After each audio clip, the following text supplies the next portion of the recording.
everyone, Tyrone Shoes here. Today we are going to talk about blues turnarounds. Stuff that you can use at the local blues jam that are pretty much universal. So the theory behind it, there are two basic types, an ascending one and a descending one. The ascending one is the one that starts with an interval of a major third, that's 4 frets, and then proceeds upward in half steps. On one string it looks like this.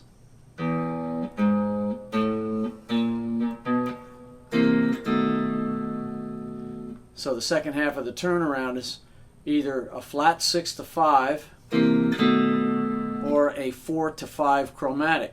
And you can use either one. Now, instead of doing this on one string, of course, if you're up here, you could do the flat 6-5 there, or the chromatic 4-5 there. But it'd be more efficient if you went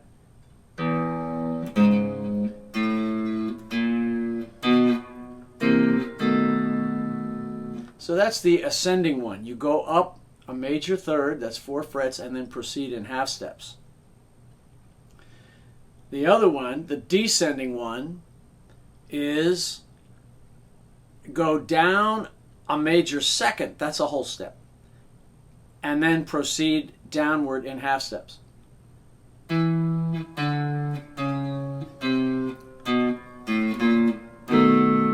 Or you could use the flat 6-5, you can mix and match.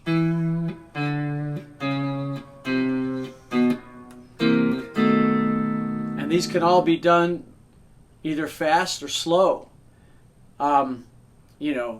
In fact, at the end of Ice Cream Man by Van Halen,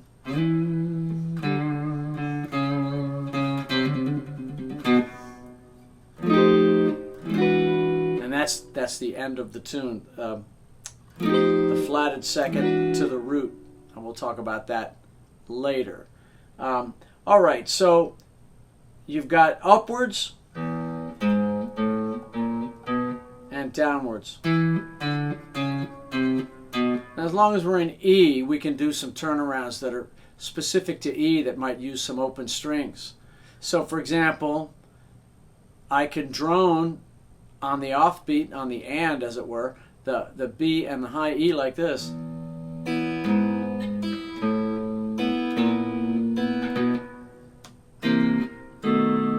And again, I don't have to do it on one string.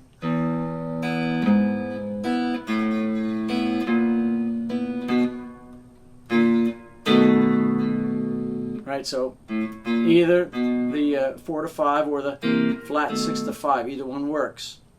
Now we can do a descending one.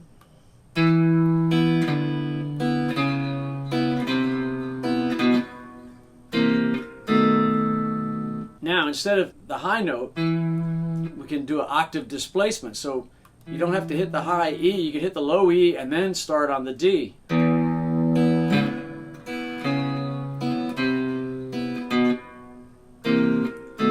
Now, if it's a real slow blues like I just did, if you want to separate the top notes instead of playing them together, now you can do it with a flat pick. You can pick it or use fingers.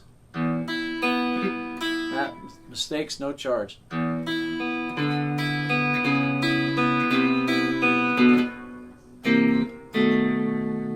So again, with a pick,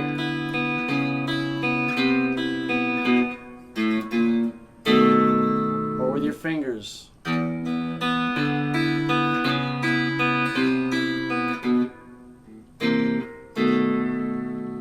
So we talked about octave displacement with the low note, but we can now displace the high notes, right? So if I start with the low note down here, now instead of going to the D here, I can do the D here. It's the same line. It's going to go down in half steps.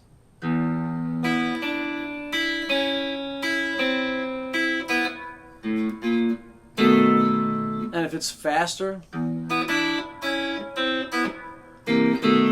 notice I varied the rhythm just slightly. I gave it a little bit of a kick at the end.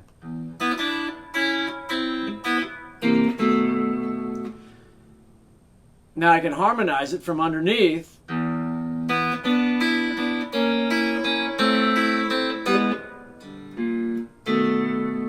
So what I did was I put a note, a minor third, that's 3 frets. And I played them together and I droned the high E.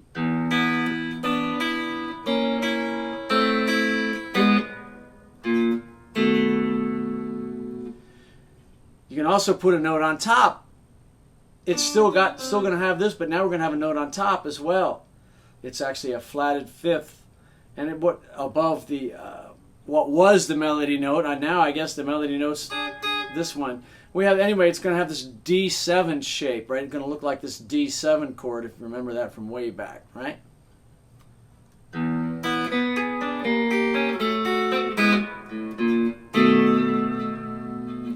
And again, whether that works slow or fast, right? Or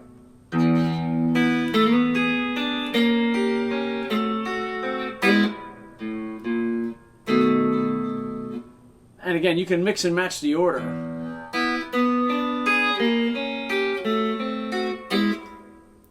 Or, you know, whatever order you want. In Texas style blues, you may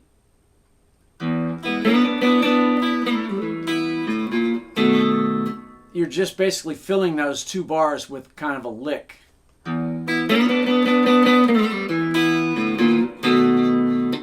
Or to get even more like Stevie Ray,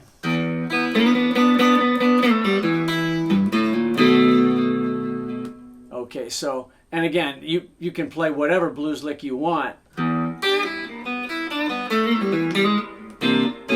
So now you're just filling up the time with a lick. Let's move up to some other keys, like with F. Here we go. Here we go.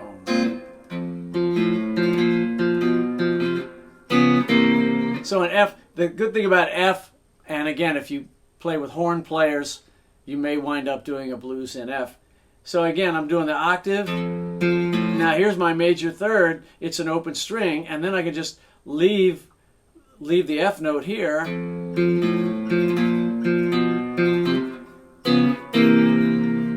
And by the way, if you're on the A string, there's a similar one for B flat. So if we're in the key of B flat,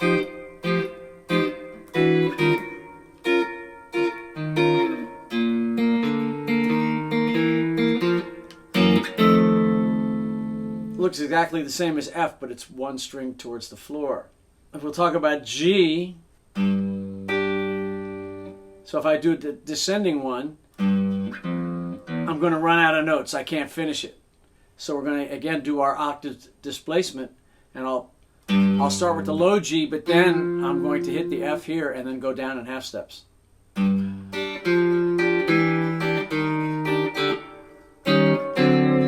I droned these 2 strings, the D and the G notes, both on the 3rd fret.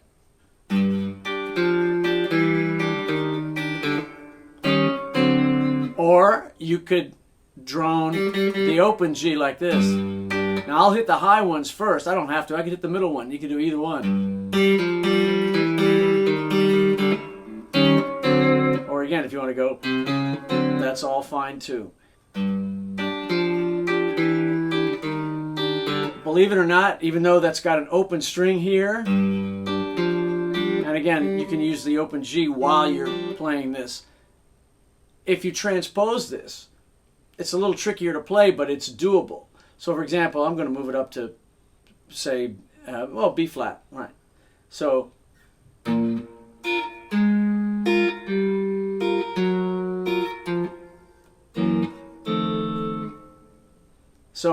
I'm muting out all the strings except for the low E, and I will hit both of those notes. Now notice I'll use my middle finger here, and then I will continue with my middle finger, or if I want to jump with my ring, if I'm just using one note, I can use my ring finger like that. if I'm using two notes, and both of these are legitimate. It just depends on what kind of sound you want. That's more of a stretch. That's transposable to any key. You can play that anywhere, as long as the low E string is the root. Now I get back to G. Here we go. We got if I drone the middle octave right there, open string.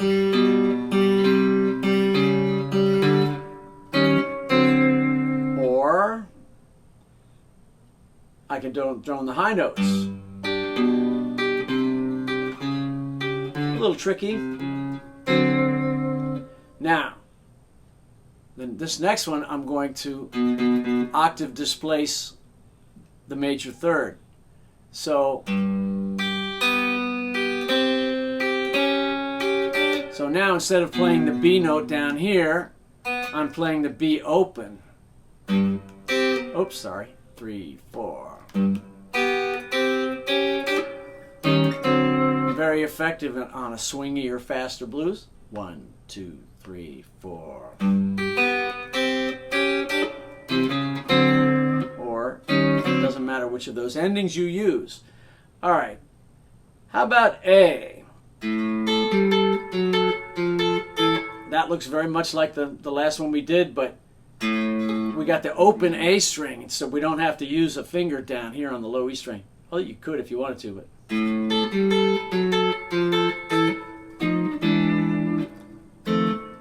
if you want to use those.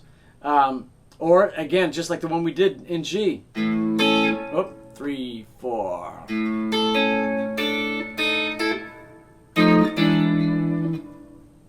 And again, you can separate them.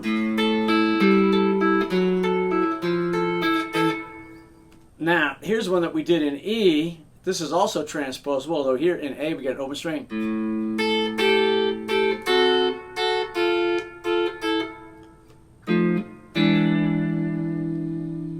In key of B, you don't get a whole lot, but we have an open B string, right? So we can drone that. Sorry, 3, 4.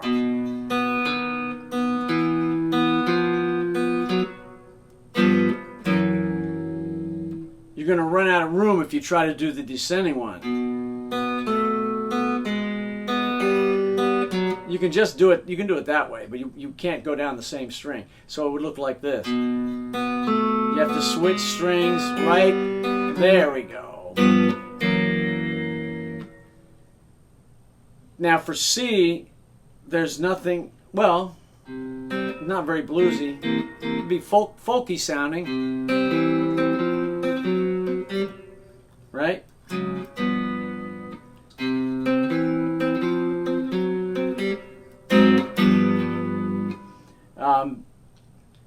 You know, and for descending, it's a little tricky.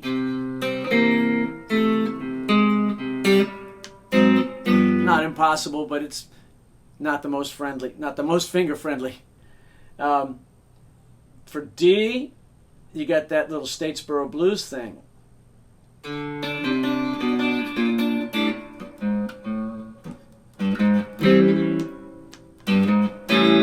Whatever you want to do, or if you want to.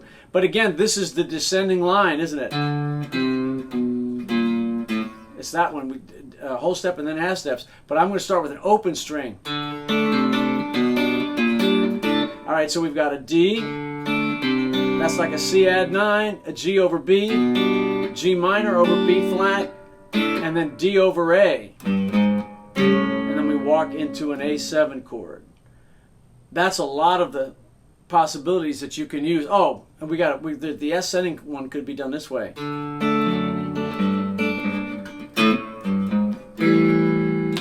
little tricky. And I go, and here's one in A that I missed. There's a whole bunch. You can mix and match, but they're all based on the same. They're all based on the same two concepts: up a major third and then up in half steps, or down a major second and down in half steps. But it always winds up on the 5 chord. I'm in A. there's your 5. Or going down, there's your 5. All roads lead to 5 in the blues turnaround. Now, when you do the end of a blues song,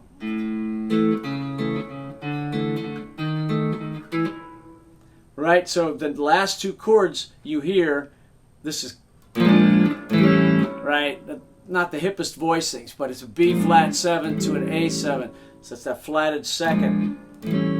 And the flatted second is really a flat 5 substitute. It's a very important concept in jazz, and even not in jazz. Dominant 7th chords, a flat 5 apart, are the same chord to a jazz player.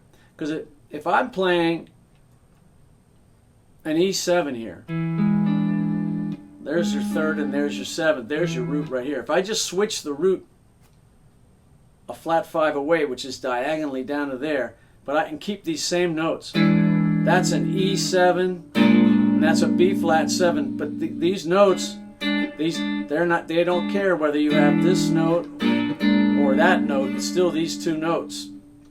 The 3rd and the 7th are the most important parts of a dominant 7th chord by far, and almost any chord, because the 3rd tells you whether it's major or minor, and the 7th tells you what kind of 7th chord it is. So you're in a blues song, when you hear this,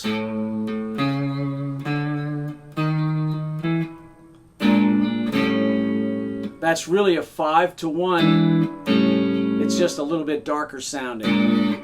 Now, instead of dominant 7ths, it's often played as a 9th chord. You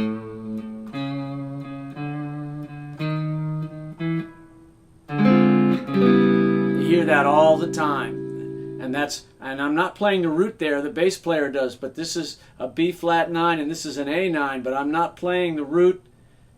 The bass player, we talked about the 3rds and the 7ths being the most important part. The root is less important than you think. It's less important to the sound of the chord than you might think. So we're going to leave it out. Now, if I was in a key like C,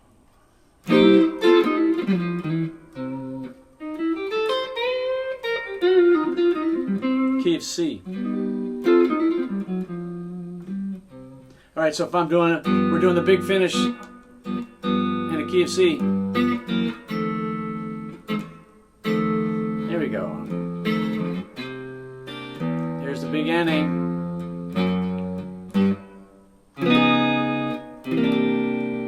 That's how you're going to end it, from a D flat 9 to a C9.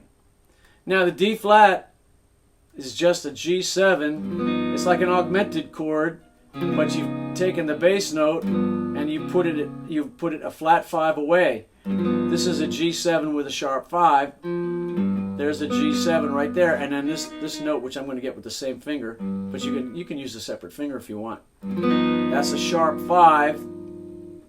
Now it becomes a D9 or D flat 9 when I switch the root. Now you can play the high E. It's the 5th. You don't need it. It's an extra note. You don't have to have it. We'll get the job done just fine.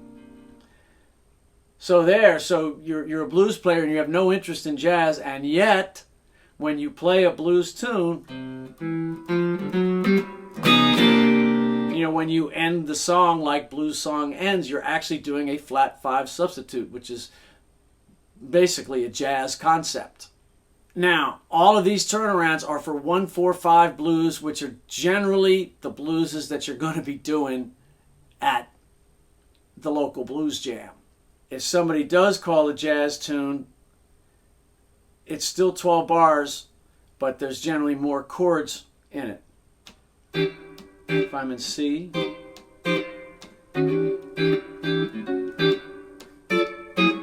there's my 4 chord.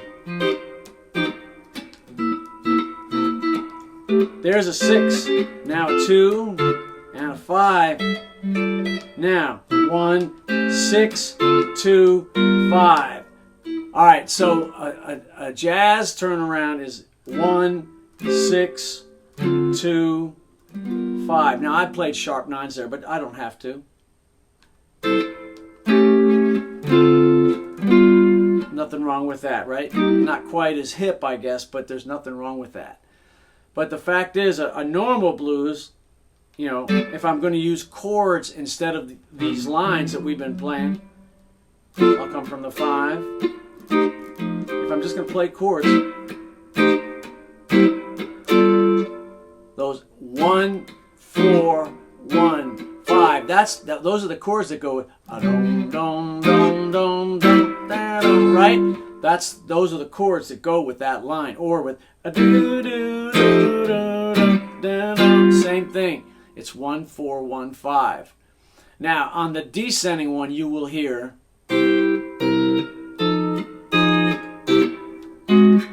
So you go from the 1 chord with the root on top, then 7 chord with the 7 on top. You can also drone the root. Now we go to the 4 chord, dominant 7 chord. Now we go to the minor 7th 4 chord, and then the end is the same we've been doing all video long.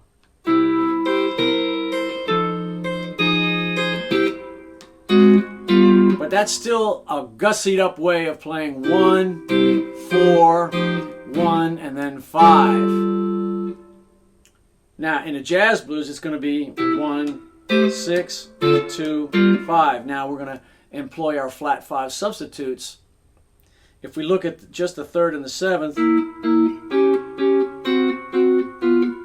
that's all it was if I didn't play the root note. If I play the root note, we get this. See, I'm playing the roots. Now if I leave the roots out, it doesn't sound any different. It's a little smaller.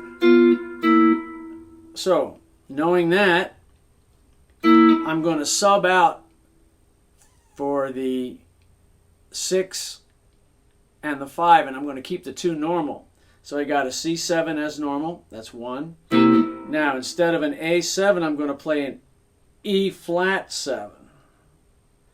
Right here. Now, the D7, I'm going to play normal. That's the normal. And then instead of a G7, I'm going to play a D flat 7. So now we get this nice chromatic thing. That's a cool little turnaround, although, again, if you're doing a regular 1-4-5 blues, you're not gonna, it's not going to work. But if you know you're doing a jazz tune, it'll work. Now, if I stick a 13th on top, it's going to be even cooler.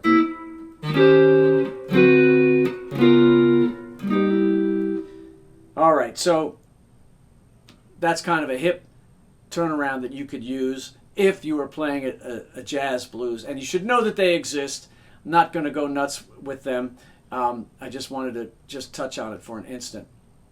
Here are some basic transposable turnarounds for any key. I'll just start in G. 3, 4. Now I played these notes together, but if you want to separate them, that's fine. The descending one, you can start with the high root or the low root, it doesn't matter.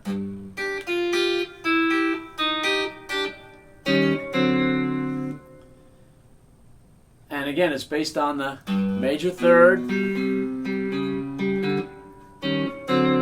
or the minor 2nd, which I transposed an octave, right? So instead of going from G to F, I go from the low G to the higher F. But still G, F, and then half steps. Instead of playing one note. Or of course you can separate them.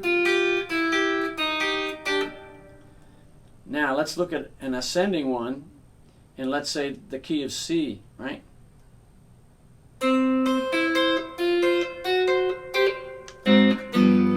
Or if it's a faster swing. And again, with the low C, I can hit it down here, or I can hit it here, but I go up the major 3rd. There's an octave right there.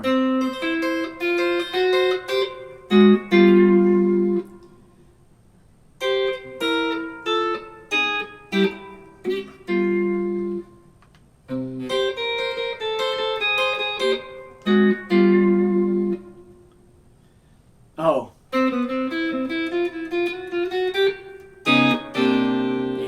You at endings all the time. You can use it for a turnaround too.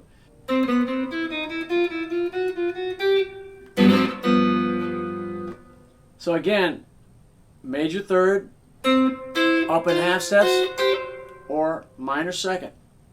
Sorry, major second. Now, a major second down, the interval name is called the minor seventh, but it's a major second below the root. Right? If I started at C here, or I could start from C here, it's the same note. That's the exact same note.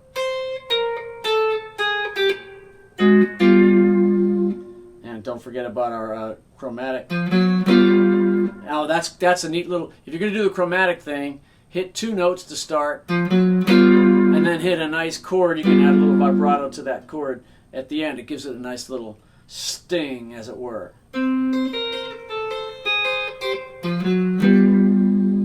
There's another one.